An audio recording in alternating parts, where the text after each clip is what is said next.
আমরা আজ নিবেদন করতে চলেছি আবৃত্তি এবং একটি ছোট্ট শ্রুতি নাটক। প্রথমে সুমাইয়া সুলতানা। নমস্কার।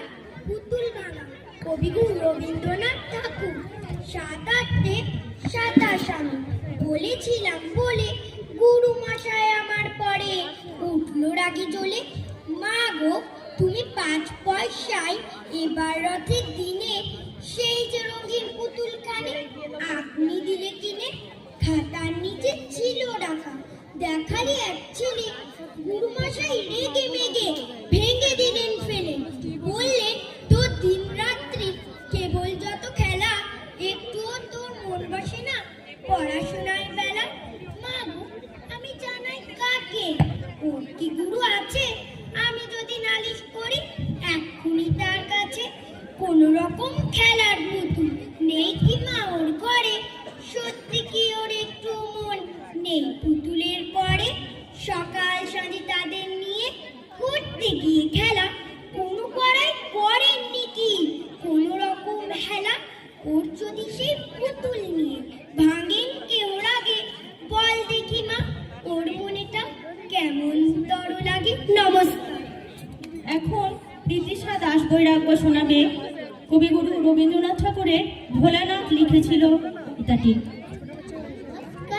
ভোলানাথ লিখেছিল রবীন্দ্রনাথ ঠাকুর। ভোলানাথ লিখেছিল 3-4-90। গণিতের মার্কায় কাটা গেল সর্বই। 3-4-12 হয় মাস্টার তারে কয়।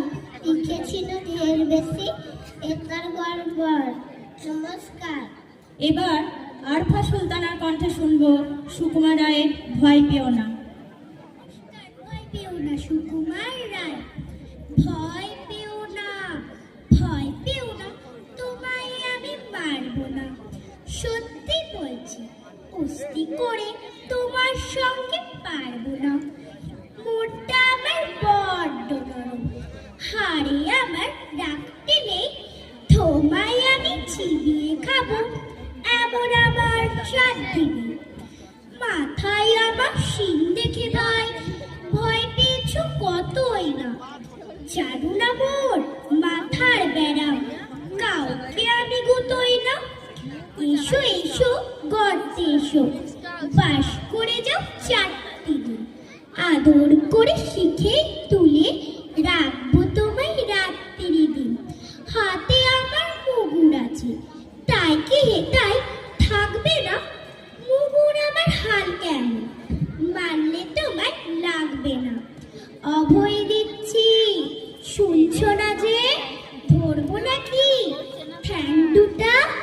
বসতে তোমার মুন্ডু চেপে, বুঝবে তখন কাণ্ডটা।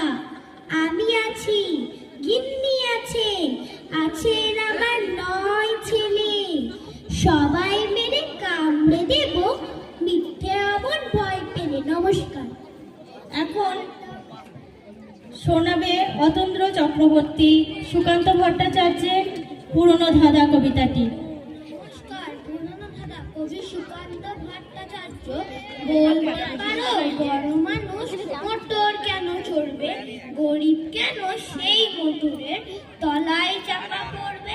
বড় মানুষ ভোজের পাতে ফেলে লুচি মিষ্টি, গরিবরা পায় ফলান কুচি। এ কি অনা সৃষ্টি? বলতে পারো ধনির বাড়ি তৈরি যারা করছে, কুড়ে ঘরে তারা কেন মাছির মতো মরছে? ধনির মেয়ের দামি পুতুল হরেক রকম খেলনা, গরিব মেয়ে পায় না তো সবার কাছে খেলনা। বলতে পারো ধনির মুখে যারা জোগায় খাদ্য, ধনির পায়ের তলায় তারা থাকতে কেন বাধ্য? প্রশ্ন এসব মাথার মধ্যে কামড়ায়, বড় লোকের ঢাক তৈরি গরিব লোকের চামড়ায়। নমস্কার। এবার আমাদের ছোট্ট ওম সাহা শোনাবে দামোদর শেঠ ছড়াটি। নমস্কার। দামোদর শেঠ রবীন্দ্রনাথ ঠাকুর। ফল পেতে খুশি হবে দামোদর শেঠ কি? মুরগির মোয়া চাই চাই ভাজা ভেটকি, আনবে সটকি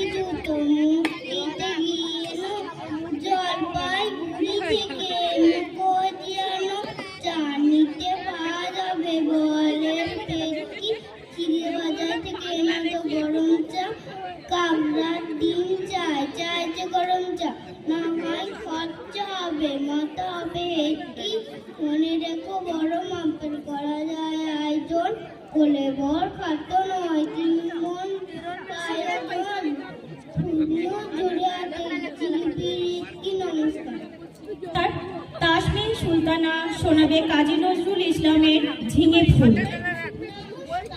ঝিঙে ফুল, কাজী নজরুল ইসলাম। ঝিঙে ফুল, ঝিঙে ফুল, সবুজ পাতার দেশে ফুলজিয়া ফিঙে ফুল। ঝিঙে ফুল, গুলমে পর্ণে লতিকার স্বর্ণে, ঢালো ঢালো স্বর্ণে ঝালমল দোলে দুল। ঝিঙে ফুল, পাতার দেশের পাখি বাঁধা হিয়া বোটাতে, গান তব শুনি সাজে তব ফুটে ওঠাতে, পৌষের বেলাকে করি জাফরানি বেশ, মরা মাচা নির্দেশ করে তোলো মুশকুল। ঝিঙে ফুল, শ্যামলী মায়ের কোলে সোনা মুখ পুকুরে, আলু থালু ঘুমু যাও রোদে গলা দুপুরে, প্রজাপতি ডেকে যায় গোটা ছিঁড়ে চলে আয়, আসমানের তারা চাই চলে আয় এ অকুল। ঝিঙে ফুল, তুমি বলো আমি হাই, ভালোবাসি মাটি মাই, চাই না ও আলো পাই, ভালো এই পথ ফুল। ঝিঙে ফুল। নমস্কার।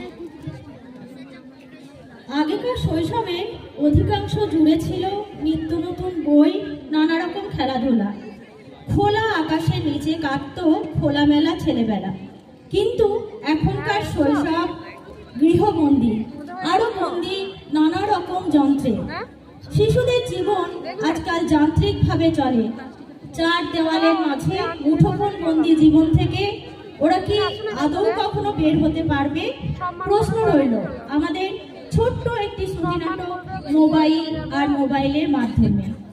শ্রুতি নাটকটির রচয়িতা আমি পাপিয়া মণ্ডল, পাঠ্যাভিনয়ে আমি এবং সুমাইয়া সুলতান। সুমি, সুমি, সুমি, উফ, এই এক জ্বলন হয়েছে।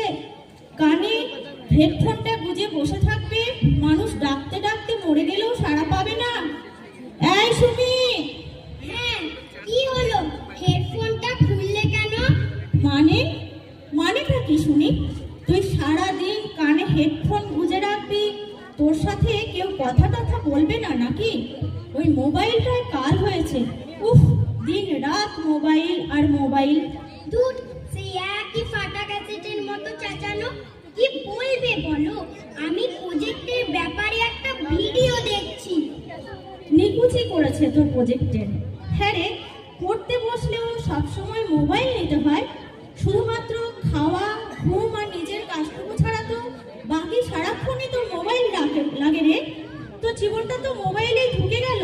না আছে খেলা, না আছে গল্পগুজব, না কোনো কাজকর্ম। সব সময় কানে হেডফোন আর হাতে মোবাইল। কি আশ্চর্য! কি বলবে সেটা তো বলো নাকি? প্রতিদিন সেই একই লেকচার, এত বকো কেন? না, বকবে না। ওরে, আমি তোর মা, আমি তোর ভালো চাই, সেই জন্যই তো বকি। আর কে বকতে আসবে তোকে? তোর ভালো খারাপ নিয়ে কে বলতে আসবে বলতো? সে নাই হলো, বলো কি বলছি। এতক্ষণ ধরে তো বকেই চললে শুধু। কি জানি বাপু, কি জন্য তোকে ডাকছিলাম। ডেকে ডেকে গলা আমার ব্যথা হয়ে গেল।